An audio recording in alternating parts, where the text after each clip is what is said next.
I am Donika. And I am Myra, and this is a Black Women Healing Podcast. A space to discuss mental wellness. A space to dive into soul care and vulnerability. Here, we will support you on your journey as you focus on your healing, while also giving you the work along the way.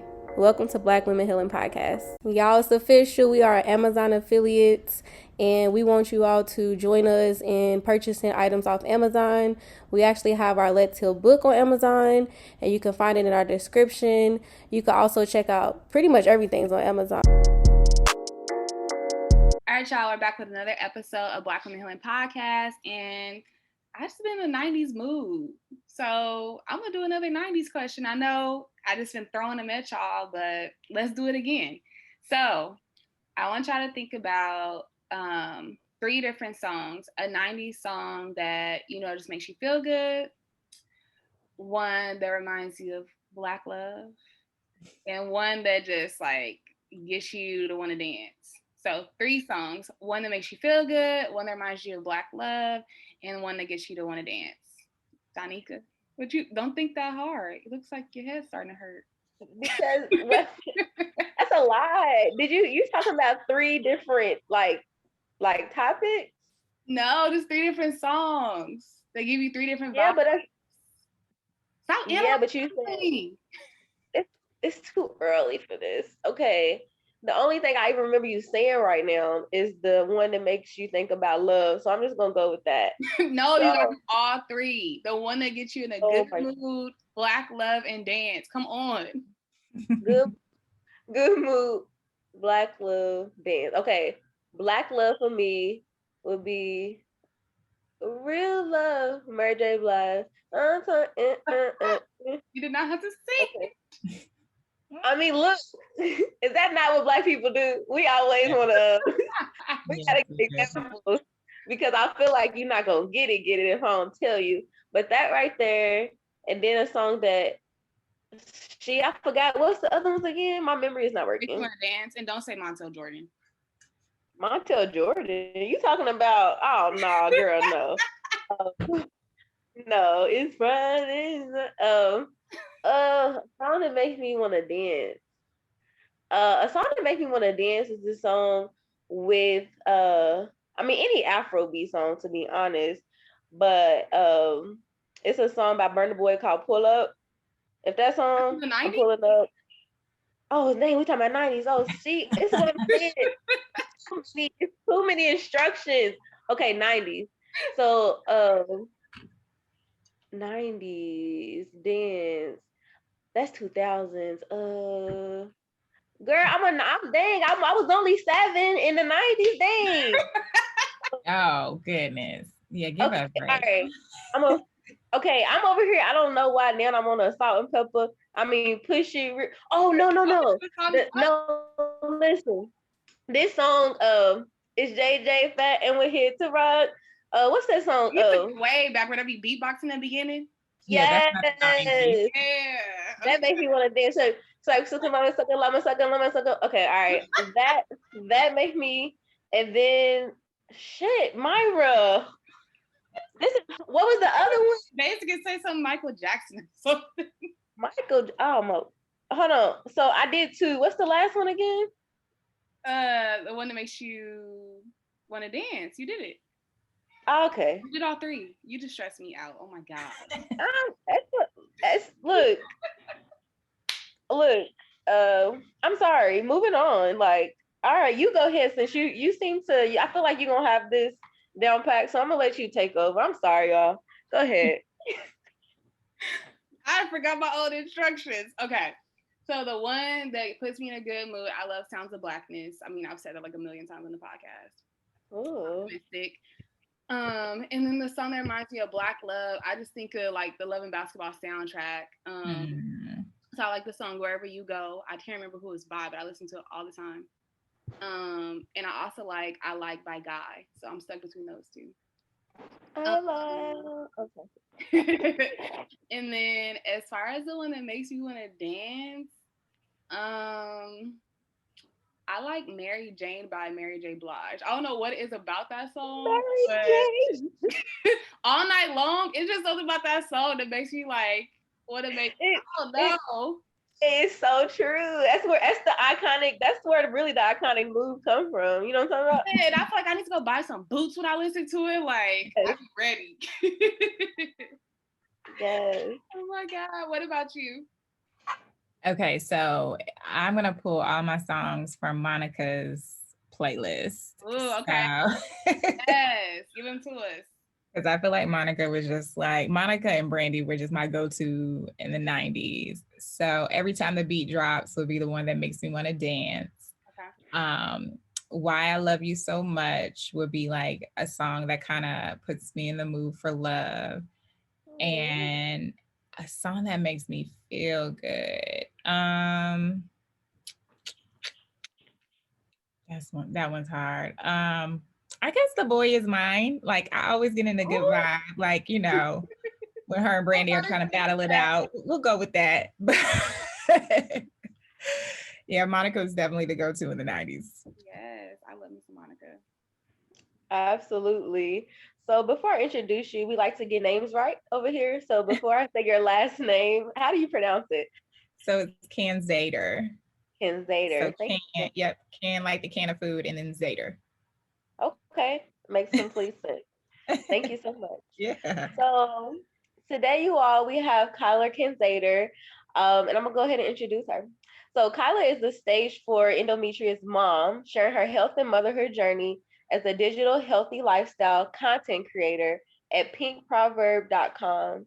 You can see Kyla on her local media stations in the Baltimore area and YouTube sharing healthy lifestyle recipes, tips, and hacks. She has been featured on ABC, Fox, and the Washington Post. Kyla has had the pleasure of being a part of Jessica Mermain's Know Your Endo, an empowering guide to health plus hope with endometriosis.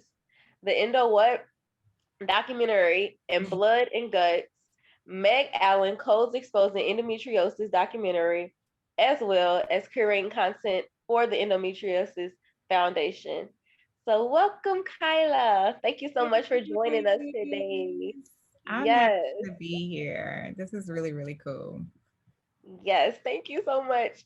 So getting into it, so today you all, as you can see, we'll be talking about endometriosis. So the first question, just because we want to make sure we're being informative and really know what we're talking about. So can you explain to us what is endometriosis? And then I added this second piece of like, what are some ways you found easiest to describe this diagnosis to others?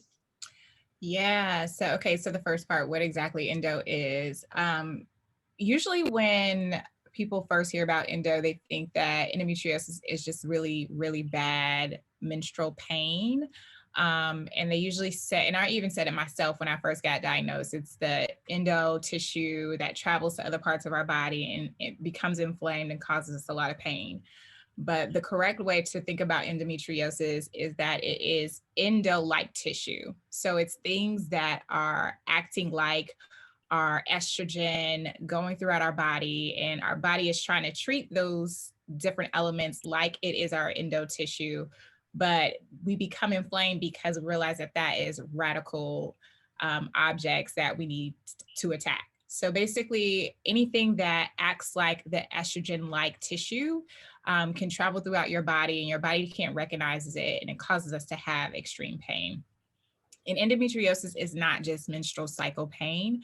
Endometriosis can look like having a headache during your cycle consistently, or during ovulation, or anytime that you're experiencing any type of stressful situation with your body. It could look like women that have experienced having blindness throughout their cycle or their menstrual cycle in general. It could look like irritable bowel syndrome. It could look like extreme leg pain. It could be like sharp leg pain in your legs. And it doesn't have to be, again, it doesn't have to be during your cycle. It could be during your ovulation or anytime your body is experiencing something extreme. So endo looks different on every single woman, which is why it's hard to be diagnosed. And the other reason why it's hard to be diagnosed is because the only way to truly know if you have endo is to have a laparoscopy, and that is a surgery you have to be put under for. So a lot of doctors aren't doing that, and mainly when you actually figure out you do have endo, you have to go see a specialist. So it could look extreme. And Yeah. and pause 1 second, ladies. My TV, I put it on mute, but I'm gonna turn it off. Give me 1 second. Yeah, go for it. Thank you. So I was curious on what day-to-day life looks like for someone who struggles with endometriosis so that we can paint even more of a picture for folks. Yeah, I think it's a two-part question, right? Because one, it is, what does it look like for a woman who knows she has endo? And then what does it look like for a woman to have endo and not know she has endo? So it takes on average a woman 6 to 10 years to be diagnosed with endometriosis. And about 3 to 4 doctors is the average before a woman actually runs into a doctor that's like, hey, we need to go through this process to figure out exactly what's happening with you. And usually, can you pause and repeat that one more time? I gotta write that down because that is like astonishing in a bad way. Can you yeah. So it takes an average of 6 to 10 years for a woman to be diagnosed with endometriosis, and an average of like 3 to 4 doctors before a woman actually runs into a doctor that believes that now they need to figure out if endometriosis is the cause of her pain. And if you are a minority woman, it usually takes longer because historically in textbooks, it has said that endometriosis is a white woman's disorder. So that is something that has been historically incorrect. And half of it is because we weren't a part of the studies, right? So when they were studying endometriosis in the early 70s and the 60s, they didn't include us in the studies. So of course that data is going to be jaded. And they changed the medical textbooks to remove that language. However, if you're a doctor who has been in the game for more than 20 years, you're not going back to your textbooks, which causes this cycle of a lot of women not being diagnosed in a long period of time. So for me, it took about 15 years before being diagnosed, and that looked like me taking a lot of pain pills. That looked like me missing a lot of school, missing a lot of family activities, and just trying to manage this pain. Every time I would go to the doctor, they would prescribe me a different type of birth control. Before the whole pandemic around drugs and opioids, I was given every opioid under the sun. They would give me like the horse pills. Like I had a medicine cabinet full of different type of pain pills. And I did a video when I first started kind of sharing my journey on YouTube of me throwing away all my pain pills. And even looking back, like I did that before I even understood how to manage my pain, but I knew that there had to be a better way. And I knew that, something had to change for me. So for a woman who doesn't even know she has endo, you are managing pain. You are trying to survive every single day. And your cycle is the highlight of your life. So 2 weeks before your cycle, you're taking pain pills just to amp up for the day that it drops. And then you're amping up the day of, you're probably at home in your bed, you're probably going through a lot of vomiting, muscle spasms, and things of that nature. And you'll probably have like maybe 1.5 weeks every month to just live life regularly. So a woman with endo can experience pain, of course, while her cycle is on, during ovulation, and then anytime that you're doing anything that your body doesn't like, that carries those hormones.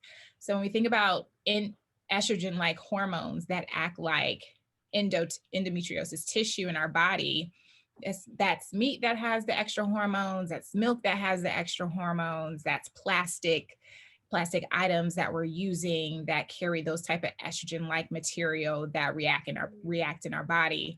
So it's a lot of things that we have to think about when you're going through that process.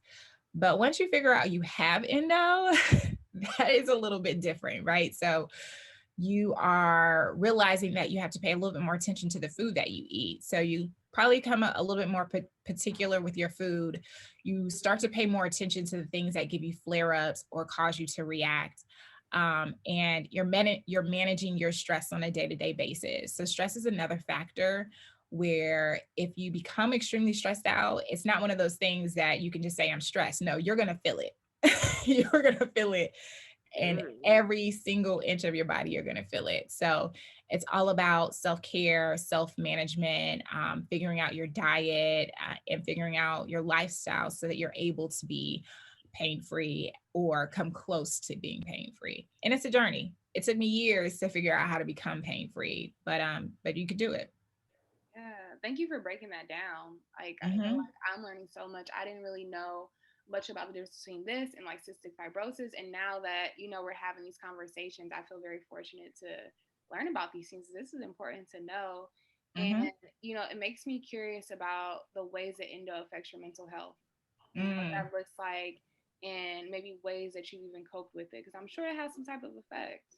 Oh, absolutely. I think there's definitely the PTSD that a lot of women have to deal with when you are a woman with endometriosis, because once you're diagnosed, you're like, oh, finally, like somebody believed me. But because you've had years of doctors telling you it was in your head, or you don't know, you're not really seriously in pain, or doubting you, it makes you feel like maybe I should be doubting what I know is true, right? So then a woman has to go through those steps and those processes to rebuild herself. And I'm glad that you asked that question, because a lot of people don't realize that it's not just a pain game, like it is a mental game. And then learning how to communicate it with your parents and your partners and your family members. Like it's easy for a woman to be in a like, so if we're looking at a scale from 1 to 10, a woman with endometriosis could be in level 8 pain 80% of her life, but she knows how to mask that, right? Like she knows how to pop a pill, or how to actually get through that, or put on a smiling face. It's just it's a 10 level pain where she like is debilitating, in a debilitating state where she can't mask that people see. So it's very hard to say that you're always in pain and people can't see it, right? Like if you're bleeding, people see it. But for an individual that is in extreme pain all the time, like you get to a point where you either one, learn how to communicate properly, or you learn how to hide it drastically. And I've been on both sides of those spectrums, and both are very difficult, right? To communicate that. And to anybody who's struggling with that, I think one of the best ways that, or breakthroughs that I had, was when we didn't have it last year because of COVID, but during the endometriosis month, there was always marches and speeches and things of that nature. Like taking my family members to that and having them experience it with me, right? And hearing other women's stories, like that was a breakthrough moment. And even for my mom, like she is my biggest advocate. She was the one that was taking me from doctor to doctor to doctor. And it was in my 30s that we went to Endo March, and we're both in there crying because we realized that, it was literally a lot more than just, what I was saying, right? Or what I would verbalize. So even with the teenage girls out there, or teenagers, let me make sure I'm using my language correctly, a teenager who's going through a menstrual cycle, if your child is always sleeping or exhausted, beyond just like having menstrual pain, like that's just not your child being lazy. That's not your child just like having moments. She or he may be going through a lot during that time period in their life, because it's exhausting. Like it's like, what do you do after you have major surgery, or you have major pains from anything, right? Like your body has to rebuild. So that child's going to be exhausted for a large period of their life beyond going through extreme pain. So yeah, it's difficult to communicate, and it can play a huge mental game on anybody. So if it's a loved one that's listening, like I would say, allow that individual to find a safe space to communicate everything that's happening, even when they don't have a cycle. And even if it's in the form of a journal or a letter or email, like allow that safe space for where they don't feel guilty for what they're going through. Yeah, thank you for sharing that. You talk about being on this other side now where you're able to communicate yourself. And so it makes me pose a question to you of what would you say to someone who continues to mask their pain because maybe they feel like they won't be heard or they're trying to find that voice? What would be maybe one tip that you'd give to them or a word of encouragement that you would give to them to help push them to start to use their voice? Because in these spaces, their voices need to be heard, especially if they're experiencing pain like that. So what is something you would say to them? It's difficult. It's not easy. And now now that I am a mom, an endo mom, so I'm dealing with a lot of things. I can't say I do it the best, right? But I think it is important to have a safe word when you're dealing with your family. We laugh at Kevin Hart and his safe word pineapples, right? Like I have to figure that out with my husband and my loved ones where they know like mommy may not be in extreme pain, but she's exhausted. Like she really can't think. Like she has brain fog. She can't do anything else. She has exhausted herself. So being able to figure out like how do you share with your loved ones, hey, at this moment, I know I look fine, but I'm not fine. And even if it's like, hey, I'm going to leave a note and let you guys know what I'm going through, or even just overly communicating, like, hey, this is what endometriosis is. If it's pulling up articles and sharing with your loved ones so that they understand the full scope, that has helped as well. But if you have a chance to go to an endo march or just be a part of a speaker series or something like that, bring your loved one with you because that's going to open up the gates of you feeling safe enough to share that you're going through that same thing. Yeah. Would you say that you would apply that to like friends also? Because I'm thinking about like for someone who might be in their 20s trying to navigate hanging out with friends, trying to navigate dating, going to the club, whatever Yes, hanging out girl. looks like. I'm wondering like them navigating that part of their It's life. Those are big it's things. so hard. It's so hard. I did it, right? Like I remember when I first found out I had endo. It was around I think it was 27. I think it was 27 when I found out I had endo. And my doctor automatically put me on Lupron, right? I don't necessarily recommend it. If you want more information or want to know like what that was for me, go to my YouTube channel because the video is there. But I remember my girlfriend having she had her bachelorette party. She had her bachelorette party in Miami. And everybody's turning up and I'm like, oh, great, great, great. But when you're on Lupron, you cannot drink. And Lupron is a shot. It's not like a pill I can take and then like not take a couple hours later or this, that, and the other. And you don't want to be the Debbie Downer or the one that's like, no, I can't do that. Girl, I cannot eat fried chicken. Girl, I do not eat anything that's not organic. I do not eat red meat, right? Like you don't ever want to be the person that is a list giver.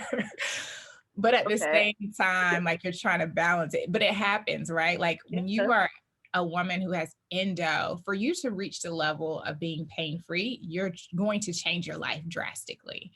And unfortunately, my circle of friends changed. And Oh.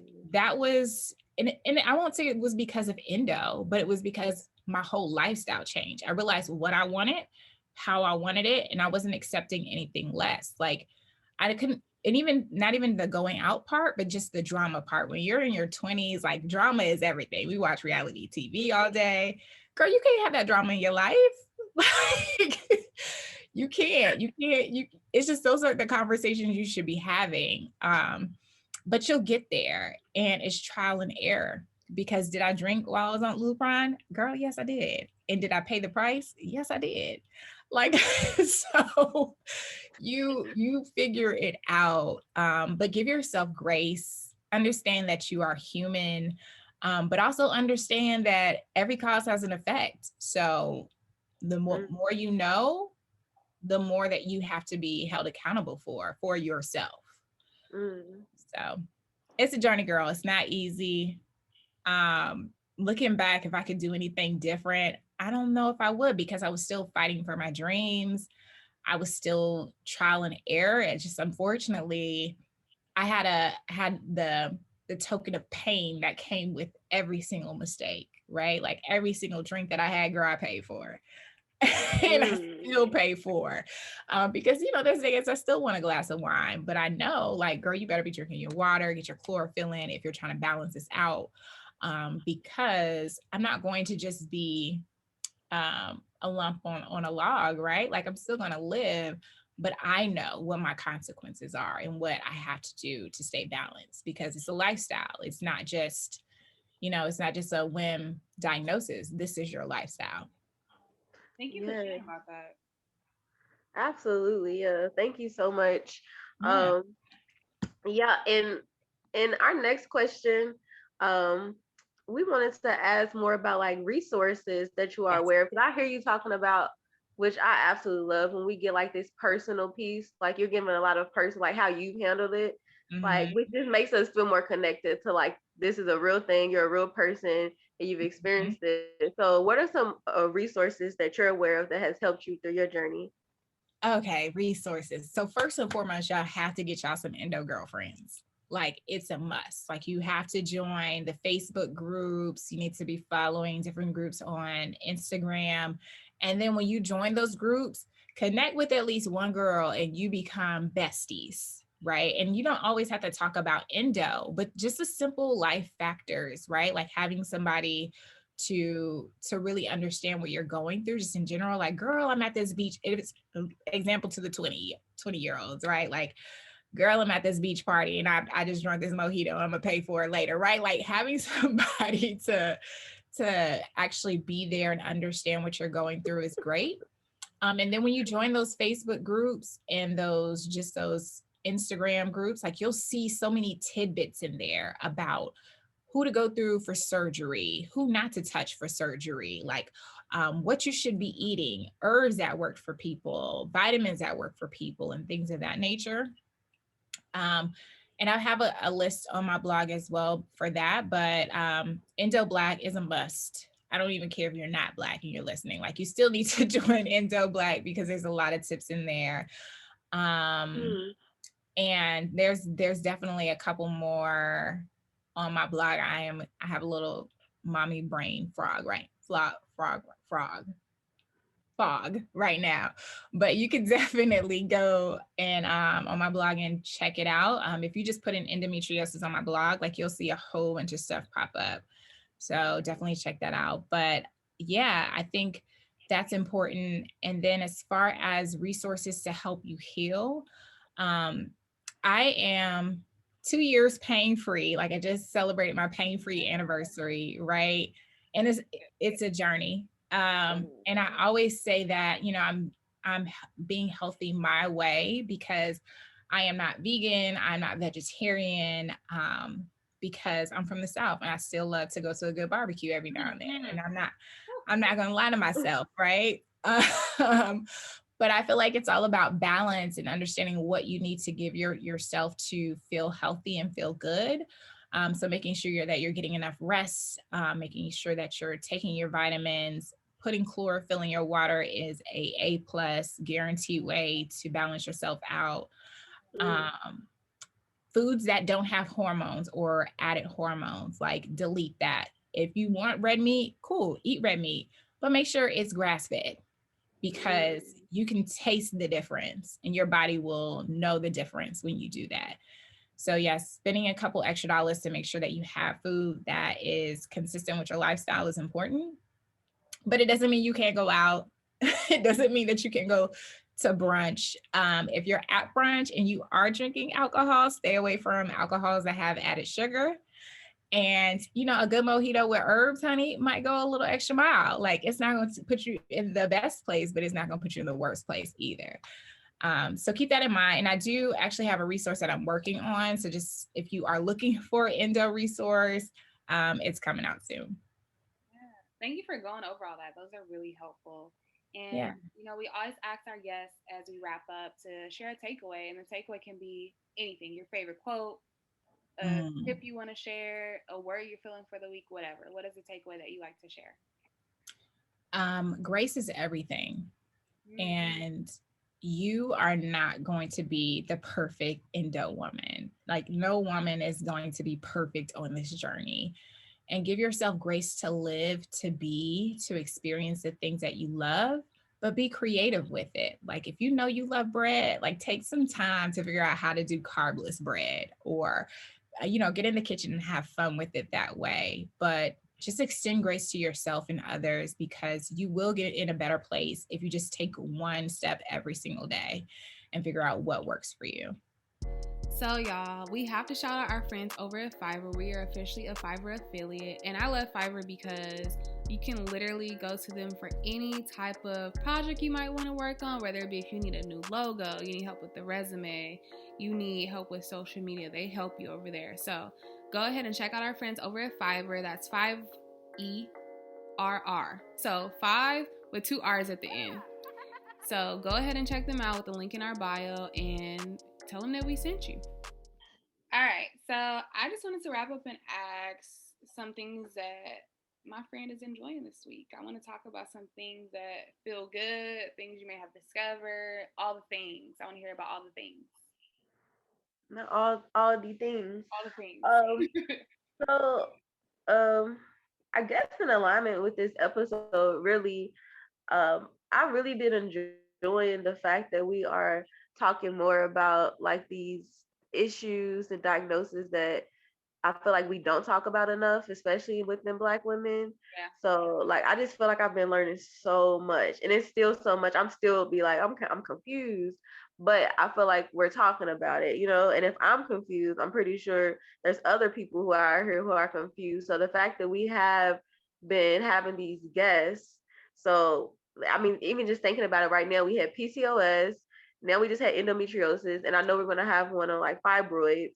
Mm-hmm. And so these 3 like diagnoses have been, as I've gotten older, have been like everywhere. I feel like every almost, and not like for real, that is almost every Black woman I talk to, like either they're experiencing one of those 3, or at least they know somebody who are. Yeah. And so I'm just like I'm literally enjoying the information I'm learning. It's making me pay more attention to my body as well. So, and I'm even being just being able to not trigger, to activate other people's minds about these issues, right? So like even like my mom, I'm like, why come my mom or even like the older generation, I feel like they don't talk about this. I'm like but listen to what she's talking about. She's talking about 6 to 10 years. They probably just kept it pushing, like, oh, it's just pain. Nobody's gonna listen to me. Got it too. Like, who's about to do that? Exactly. So they probably like, oh, I'm just gonna keep it pushing. Because I can see my mom being like, oh yeah, man, I've been painful all my life, but I just didn't do nothing. Like, wow. And so that's something that I've been enjoying. What about you? Okay, I don't know if I've been enjoying stuff on that level.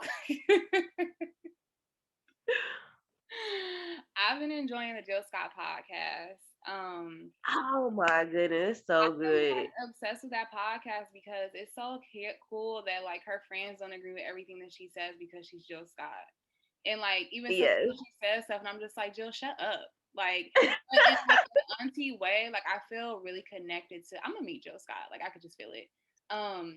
Manifesting. She gonna really meet her, y'all. Watch this. I am really gonna meet her and her friends. Like I love their connection. I love the conversations that they bring. I love that they're not older Black women who are not open to new ideas, to current things. Like I just feel so connected to their podcast. Like I even listen to old episodes, and yeah, I'm really loving that. And I'm also loving that I transitioned to natural deodorant and I finally don't stink anymore. Because I don't know if y'all know, but you got to go through like a purging process. And I was smelling kind of funky, but now I got it together and I don't smell like I'm grilling onions in my armpits anymore. So I'm happy that like nasty phase is over. I was like, have you been showering lately? Because you smell kind of funky. And I was like, yes, it's my deodorant. He was like, are you sure? And I'm like, yes, it's the deodorant. So finally, like my armpits. Your hormones probably off too. What'd you say? Your hormones, Myra, probably are off. Your hormones are probably off balance too, though. But they say it takes 30 to 60 days for the deodorant to finally like work, though. Yeah. So it finally works now. I don't smell too bad. The first I was like, damn, it's been 10 minutes. I already smell like I'm in and out. Like, it was smelling bad, girl. Yeah. Yeah, it's working now. So. Oh my gosh. I hope y'all enjoyed this week's episode. I know me and Donika was getting real silly talking about my armpits. But anyway, thank y'all for tuning into this week's episode of Black Women Healing Podcast. And check out that deodorant, actually. It's by Lone, Lone. All right, y'all. Tell them I sent you.